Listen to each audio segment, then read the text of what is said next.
নমস্কার, কে রয়েছেন? হ্যাঁ, আমি বালুরঘাট থেকে বলছি, কল্পনা দাস বলছিলাম। বলুন। হ্যাঁ, বলছি আমার না চুল মানে গোটা মাথা চুল পেকে যাচ্ছে, আর প্রচন্ড চুল পড়ছে খুব।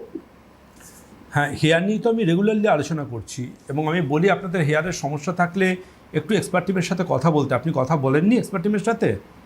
না তো, কোনোদিন এরকম বলা হয়নি তো। বেশ, আমার নাম্বারটা একটু রেখে দিন। আপনার চুল পড়ার 99% কারণ আভ্যন্তরীণ। আপনার থাইরয়েডের সমস্যা আছে, না হিমোগ্লোবিনের সমস্যা আছে, নাকি সিস্ট আছে, নাকি ইন্টারনাল অন্য কোনো সমস্যা আছে, সেটা ট্রিটমেন্ট করতে হবে। তার সাথে হেয়ারের ট্রিটমেন্ট করলে তবে হেয়ার কমবে। সেসব দিন চলে গেছে যে একটা তেল বা একটা শ্যাম্পু লাগাবেন আর মাথা ভর্তি চুল হয়ে যাবে। সেটা সেই দিনই হবে যেদিন গরুরা গাছে মর্নিং ওয়াক করবে। কারণ চুল পড়ার 99%, কারণ আমি ডক্টর সেন বলছি না, সায়েন্স বলছি ইন্টারনাল। আপনার থাইরয়েডের জন্য চুল পড়ছে, আপনি XYZ চুলে লাগাবেন না, চুল বাড়তে থাকবে। আপনার হিমোগ্লোবিন কমে গেছে, আপনি চুলে সেই লাগাবেন, চুল বাড়তে থাকবে।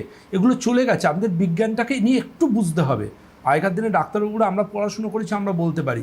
আজকে গুগলের যুগে, 5Gর যুগে যদি আপনারা নিজেদেরকে আপডেট না করেন, একটা মোবাইল ফোনও টাইম টু টাইম নিজেদেরকে আপডেট করে, আমরা কবে নিজেদেরকে আপডেট করব?